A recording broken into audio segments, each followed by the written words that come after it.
All right, today I'm going to be digging into a 2009 Yamaha YZ250f. As you can see here, we're going to replace chain and sprockets. These sprockets are completely destroyed. This chain is completely wore out. So we're going to go ahead and replace both rear and front as well as the chain. We're also going to go through and service this bike.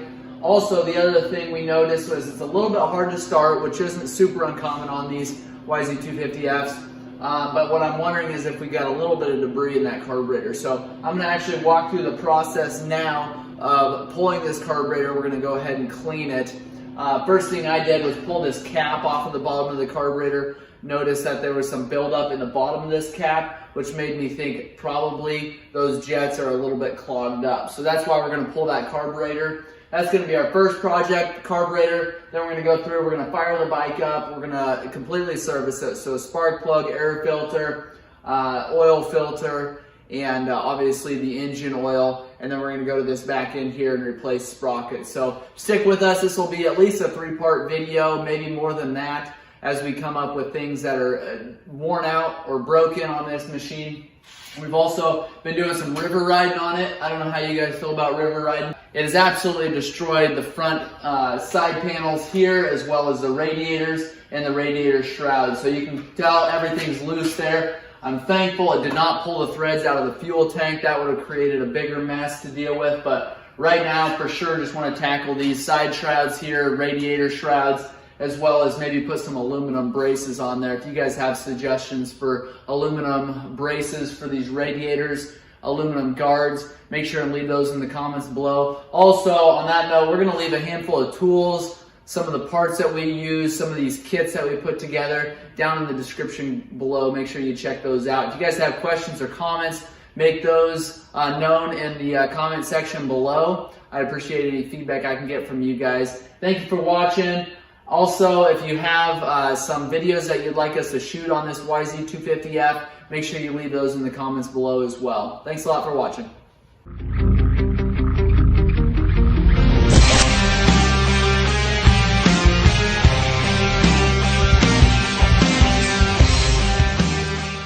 All right, going to service your Yamaha YZ250f, I have replaced the chain and sprockets on this bike. I've cleaned the carburetor, and I've done a handful of other videos on this machine. Definitely check my channel out if you'd like to see those. If you've got questions or comments, leave those below. Right now I'm going to go through the entire process of doing a full service on this bike. So I'm going to do air filter, drain engine oil, oil filter, spark plug, adjust the chain, inspect fork seals, inspect brakes, and some of those other service items. So I'm going to just start. First thing we're going to do is start your bike up. You want to make sure you let your bike run for a couple minutes, let it get good and warmed up, let that oil circulate, maybe rev it up a couple times after it is warmed up, just to get that oil moving around. Any kind of dirt particles, any kind of metal particles that are in your crankcase, you want to get those spun around, and that way those are collected in your oil filter as well as in your oil. That way they'll drain out when you drain your oil. Now that you've started the motorcycle, let it run for a couple minutes. Right hand side of our motorcycle, and you've got your engine oil drain plug. This is a 14mm drain plug, and it's a little bit more difficult to see just because of where it's at, but directly underneath of your brake pedal on your crankcase is a 14mm plug. Go ahead and pull that out. Let that oil drain into your oil pan. Now, you're not going to have very much oil come out of that plug. What you're going to want to do now is go up to your oil reservoir, which is this right here. I've pulled our skid plate. That's going to allow us to get to that bottom 10mm drain plug on our oil reservoir. This is the top vent cap. So you'll want to remove this 10mm. Make sure you've got that washer on the top of there. And then go down to our bottom here, and you're going to want to replace, or excuse me, you're going to want to pull this 10mm. It's got a tab here that runs out the bottom of that reservoir. On the end of that is a 10mm bolt. Pull that bolt, make sure you keep track of that washer, let that oil drain out. There's gonna be quite a bit more oil that drains out of that oil reservoir once you break this free and pull that bottom drain there. Also on the right hand side is your engine oil filter. You've got 3 Allen bolts right there. You're gonna wanna remove those. Those are a 5mm Allen. Remove all 3 of those, and they're specific to these holes here. So you can see this one's a little bit bigger. That orifice on that oil filter cover is a little bit bigger, so make sure you get those in the right place. Let that oil drain out. The reason why we remove this skid plate, not only to get to that 10 millimeter on the bottom, but also because that oil is going to drain down onto your crankcase here. Once we get that oil filter replaced, I like to take carbon choke cleaner, spray this all off, make sure it's all free and clear from any oil residue. That way you don't have dirt and debris getting built up on your crankcase. Just keeps things a lot cleaner. While you're on your right hand side here, you've got your spark plug and your coil that's up top here. Now what I like to do is take and pinch the connector here. That'll allow us to actually pull this connector off, and it's just a 2-wire connector there. Now we can take and pull our coil out. Now this one here takes a CR7EIX, and that's an iridium plug. You can also put a regular plug in there. I believe that's going to be a CR8E, and I'll double check that and have those in the description below. I like to put the iridium plug in there just because you're doing it. You're spending $3. You may as well spend $10 and get a good plug in there. Helps on starts, burns a lot cleaner. You will save yourself some time down the road. Once you get that spark plug in there, and that takes to remove your spark plug, we've got a 5/8 socket. Now I like to use a standard socket, also a thin wall socket. So I've got impact sockets that would do the chore as well, but you can't hardly get an impact socket down into that cylinder head there to remove that. It's quite a ways down there. So what I like to do, put a extension on here and then put a swivel on there. The reason for the swivel is that just gives it a little more room for us to turn. Once we get that loosened up, then we can take and spin it. If all you do is put your socket on there with an extension, not quite long enough to get your fingers on there to spin it off. Next thing you're going to want to do is grab a magnet to get down in there. You're going to have a hard time getting down in there with your fingers to pull that spark plug out. The magnet I would use looks like this here. It's got a swivel on the end of it, allows you to stick it down in there, then pull it right up and out of there. So that's the magnet I would use. Once you get your spark plug pulled out of there, take the new one, gently set it down in there so you don't ruin the gap on that spark plug. The NGKs come pre-gapped. I like to double check those, and I can get you those specifications. But gently set that down in there. Take your socket, same thing as pulling it out of there. Put your extension on there, just turn that in, making very sure that you're not cross-threading that. That is a bad day if you cross-thread those spark plug threads. So get that in there, snug it up, then go ahead and tighten it up with a ratchet. Once you get that done, make sure you install your coil, make sure you plug your coil back in, and that's all set. Going around to the left-hand side, once we've got your oil filter cover back on, go ahead and install your drain plugs and your vent plug up top here on your oil reservoir, and we go over here to your oil fill plug. Now, not to be confused with these two flat caps here, those are going to be a different project, and I'll show you what we use those for in a different video. This fill plug here, once you've got your drain plugs in, you want to find your window here. That's your oil level window. If you're changing your oil filter, which I suggest doing every single time, I don't know what Yamaha suggests, but you just want to do it every time. Again, same thing as a spark plug. It's very, very cheap maintenance, and it's a good thing to have done. If you don't replace your oil filter, all those particles that are stuck in your oil filter are going to circulate in your engine oil. Not a good thing. Engine oil filter back in. Drain plugs back in. Go ahead and put about a quart in there. Put this plug back in there. Start the bike up. I don't like to take and rev it up because a quart isn't quite enough oil. That's a good place to start though. It's going to lubricate your engine just fine, but I don't like to get too hard on that throttle there while we just have a quart of oil. Now, let everything kind of settle again. Let it sit for a minute or so. Check your window, see where it's at. More than likely, you're going to need to add about another quarter of a quart. Takes about 1.2 quart if you've replace your engine oil filter and you drain that oil completely. So keep that in mind. Add about a quart and then go ahead, run it, then add about another quarter of a quart is typically what you would do. Then go ahead and inspect your window again. Make sure that oil is on the high side of that window. There's kind of, if you can imagine, a line there at 3/4 of that window. That's where you want that oil sitting. Not too full, not too low. If you go out and start riding, make sure you start that bike up, let it run for a minute or two, let it sit for a minute or two. Check that oil level again. If it's low, add just a hair of oil just to top that off so you've got enough oil in there. Okay, we've replaced spark plug at this time. We've replaced engine oil, and oil filter. Now we're going to go up and replace the air filter. Two 12mm bolts here, one on this side, one on the other side. That's going to allow you to pull your seat out of there. Underneath of your seat is going to be your air filter. It's important that you inspect that every time you change your oil, but more often than that, you want to make sure you check that air filter every time you ride. You don't want to ride with a dirty air filter. If you've got a filter on there that is stock from the factory or an aftermarket, those are typically reusable foam filters. So what you want to do is get yourself some foam filter oil cleaner, spray that on there, let it sit for a little bit, a minute or two, take soapy water, rinse that out really well using warm water. Don't wring it out because you'll rip your air filter. Once you get that air filter completely dry, you can take and put air filter oil back on it. That is not just regular oil. Don't use regular oil. I like to use the aerosol can air filter oil spray. That'll allow you to spray that oil on there and it'll stick to your air filter, which obviously is going to allow dirt to stick to that air filter.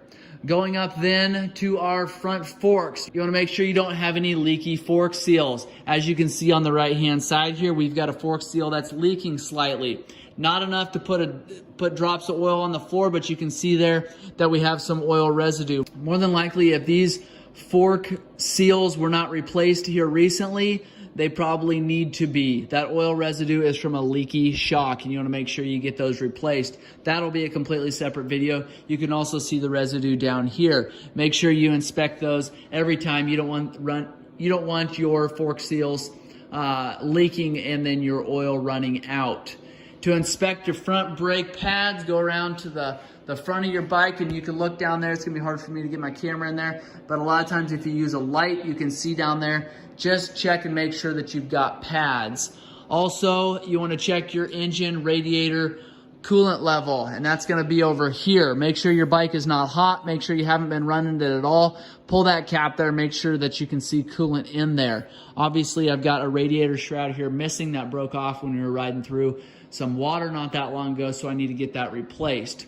Going around to the back, same thing as the front. When you're inspecting those brake pads, go ahead and just look down the center of your disc there. Make sure you can see good pad on either side. If those are getting down there, make sure you get those changed. On the left-hand side here is your chain, and I've gone over this in that separate video of us replacing that chain and sprockets. But you want to make sure that when your bike is sitting level, that you've got a good 3 or so fingers in between your chain and swing arm. Now, when you compress that shock, that's going to tighten that chain up. So if you have some chubby fella sitting on here, you're going to have less chain slack. So you want to make sure and adjust that chain accordingly, and I've showed you how to adjust that chain in a separate video. Make sure you check that out. Okay, a couple other things you want to inspect. Obviously, tire pressure. Now, there's going to be different riding conditions, different terrain that you're going to be in, that you're going to want different pressure in those tires. I can list a couple of those down in the description below. Typically, you're between 12 and 16 pounds. Now, I said that is typical. Different circumstances are going to require different amounts of air pressure. So, like I said, I'll list a couple of those below. Going up to the handlebars now.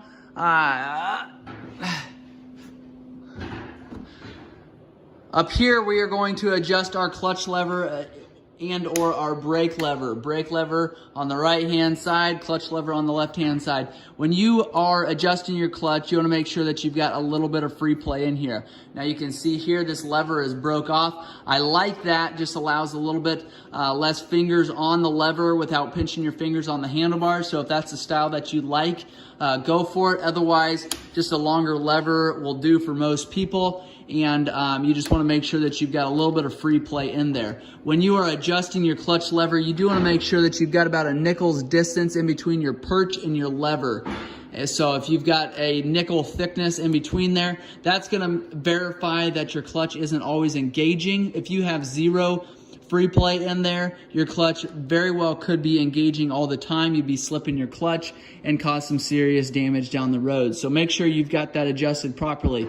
Now, kind of the same thing on the right-hand side for your brake lever. You want to make sure that you've got some free play in there. You don't want those brakes always grabbing. Now, if you were to pull that front wheel off of the ground and spin that, it should spin freely. If there's any amount of drag at all, you may want to look into adjusting that front brake lever. The other thing that you may want to look into is front wheel bearings. You want to inspect those, make sure that those are in good condition. Fuel tank cap, make sure you have a vent hose on there. That vent hose arrow should be facing down. Now, what a lot of people will do is put a little stubby on there. You just want to make sure that you have a one-way valve on there so that air can vent in, fuel cannot dump out. If you've got a bike that's tipped over and you happen to be underneath of it, fuel is gushing out of there. Besides a fire hazard, it's not going to be a real fun experience for you. So make sure you've got a hose on there, make sure that that's flowing the right direction. Front brake reservoir here on the right-hand side, this is your master cylinder reservoir. And on the top there, it's going to read what kind of DOT fluid you need. On this, it requires a DOT 4 brake fluid. That's going to be the same as the rear on this machine. You want to make sure that that is that you've got fluid in that window there. Make sure that that's in good condition. If you need to change those out, we can do a separate video on how to do that. Pretty simple process there. Hot start cable right here, inspect that, make sure there's no twists in there, breaks or bends.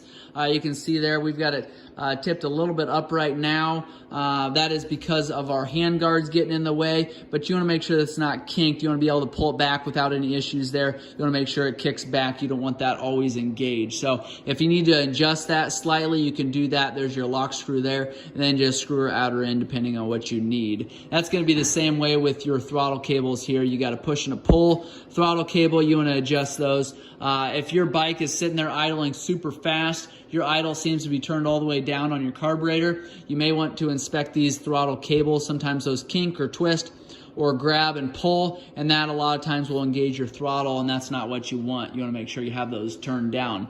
That being said, I've showed you this in the carb clean video, but you do want to make sure that your carb is adjusted properly, and right here is going to allow you to do that. That is your idle adjust. So small increments at a time. Make sure you don't just get on there and crank on it. Make sure your bike is warmed up before you go adjusting this. Turn it clockwise. That's going to turn your idle up, counterclockwise down. I would do like an 1/8 increments at a time, maybe a quarter. You don't want to do much because a little bit of that will go a long ways. On this one, we've got an air fuel screw mixture here. It's hand adjustable. A lot of times they're screw adjustable, so you got to have a screwdriver. This one will allow you to turn that in or out depending on what you need with just a turn of the fingers there rather than grabbing a screwdriver. Choke plunger is here. Pull it out. It should sit in the out position until your bike is warmed up. Then kick it back in there. You want to make sure you're not riding around with that choke engaged, or you're gonna gum up your spark plug there, foul your spark plug, and that's gonna give you some headaches. So make sure that that choke is kicked off before you're riding. Fuel shut off here on the left-hand side. You just have an on and an off. So horizontal or somewhat horizontal is gonna be off. When you're going up and down or that direction there, it's gonna be in the on position. So keep that in mind. You wanna make sure that that's in the on position before you go and hit some 120-foot double, because you don't want to run out of fuel halfway up to that jump. I'm not going to get into any serious detail on this just because there is a lot to it, but you've got a couple different adjustments on this shock. You've got the top and the bottom. That's rebound and compression. I will let a more experienced shock mechanic describe a couple of those things. I'm not a big shock guy myself. I know how to do some minor adjustments, but I don't want to lead you astray there. So definitely check those videos out on how to adjust those shocks. Same way with the front. For our front forks there, you've got some adjustments on the top as well as some adjustments on the bottom. And I can get you a link to a manual that'll give you some ideas on how to adjust that, but again, I'm not going to lead you astray there. So that is a quick overview of the Yamaha YZ250f as well as a complete service on this machine. We're going to go ahead and throw our skid plate back on there. We're going to go ahead and fire this bike up. I appreciate you guys watching. Again, if you've got questions or comments, make sure and leave those in the description below. Appreciate any feedback from you guys. Thank you very much for watching. Any special tools that you need for this bike or for an engine rebuild, I'm going to leave those in the description below as well. That way you guys can pick those up before you get into some service work on this bike. Thanks a lot for watching.